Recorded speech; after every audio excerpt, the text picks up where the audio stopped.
Donald Trump's supporters are, of course, enraged by the fact that last week a judge fined him over $350 million in New York civil fraud lawsuit, an amount of money that is objectively large and set to become even larger by the time it's inevitably paid off. It could look more like $400 million at that point. But don't you worry, as mad as they are, they also have a plan to ride on in like the cavalry and save their god emperor. So it starts with Elena Cardone, one of Trump's supporters who launched a GoFundMe. You can see the front page of the GoFundMe right there. It's called Stand with Trump, Fund the $355 million Unjust Judgment. And if it's not clear from that what the goal is, they want to raise $355 million to hand to a billionaire to pay the fine that he incurred by his and his family's willful violations of the law over the course of years.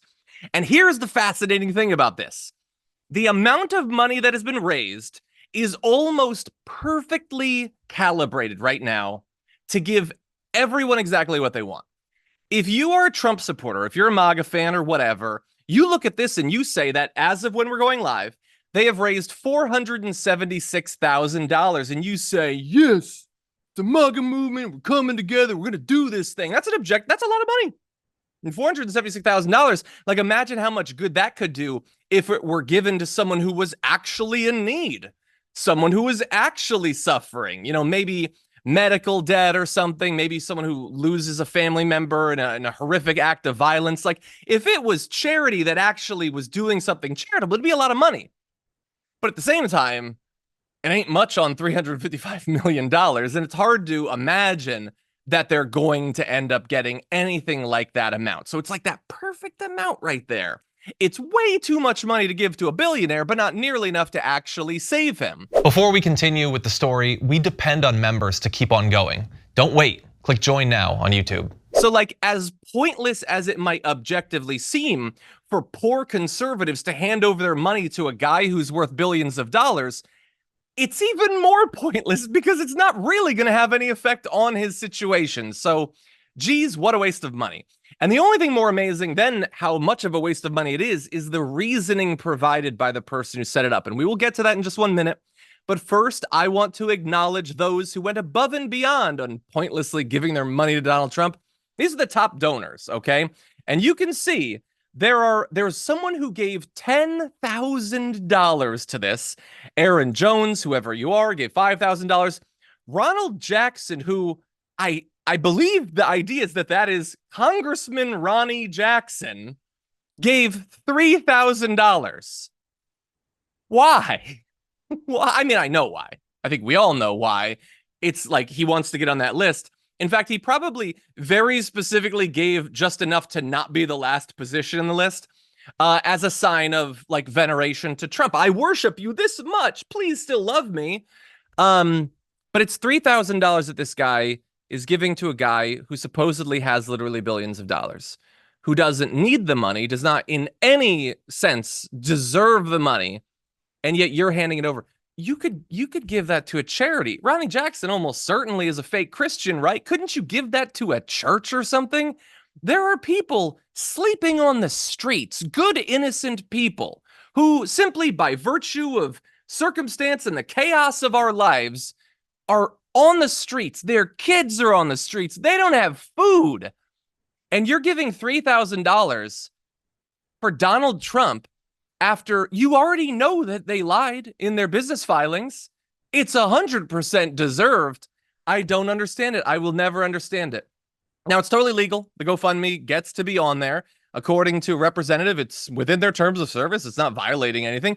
In fact, raising money to help people pay for their legal costs is a thing that happens on GoFundMe. It's just generally it's supposed to help people who are like being abused by the system. But it seems that the high profile cases, at least being driven by the rights charity, is when you like willfully just go to a protest and shoot up a bunch of people while claiming that it was self-defense, or when your organization had been overvaluing its property and its assets for literally years for its own financial benefit. But anyway, as I said, here is the argument of the woman who set this up. Elena Cardone says, When you can allow this to happen to one property owner, this can happen to everyone. I have no other choice but to stand up and represent property owners and business owners in America. I've never shown up at a property where the homeowner didn't think their house was worth more than it is.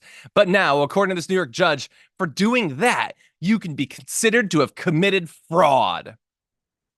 Well, not quite. I want to fact check that a little bit because in your stupid example, you think it's worth more than it is. That's not what Trump did. Trump didn't think that Seven Springs was worth more. They claimed that it was worth more on documentation for years, during which they were repeatedly told that it was not worth that amount, that it wasn't worth anything like that amount. One of those properties, I think it was Seven Springs, was worth something like $3 to $5 million. And they claimed for their financial benefit that it was worth over $170 million. They knew that it wasn't, and they just kept claiming that it was. This isn't a thing where Eric was like sitting and thinking, man, that's not fair. It's worth way more than that. He was telling their accountants to pretend that it was worth more. So, Elena Cardone, it would be stupid even if you were right. Okay, this would all be stupid. Why are you so worried about a billionaire property developer? But you're also fundamentally wrong.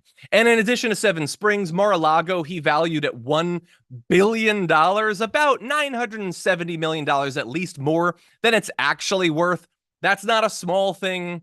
That's not a, we disagree about how much the granite countertops should add to the appraisal.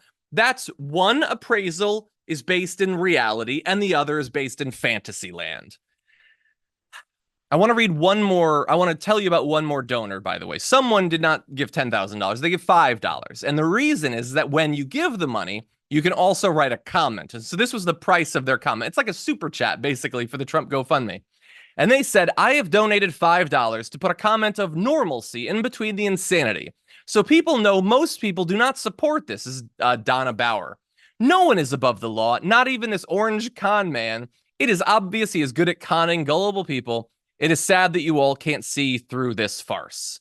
And I agree with Donna Bauer there. I wish she had been able to make the point without having to give $5 to this stupid waste of time and money. But she's totally right. And it's, by the way, it's not even the only example of Trump conning regrettably gullible people. We have another one coming up later in the show. Maybe that's even worse. But when I see stories like this, if you're a conservative, I need you to understand this. I'm not like mad about this because it hurts me. This doesn't have anything to do with me or any Democrat or leftist or liberal or anything. You guys are being conned. I'm not losing any money over this. This doesn't affect my bank account. Poor conservatives who desperately need that money, who, by the way, every day say that they are struggling to survive because of the Biden economy. We can't afford eggs. We can't afford gas. But you can afford to hand over $100, $200, $500 to a guy who could just write a check for this and still be a billionaire? That is a weird financial position to end up in, or to pretend that you're in at the very least.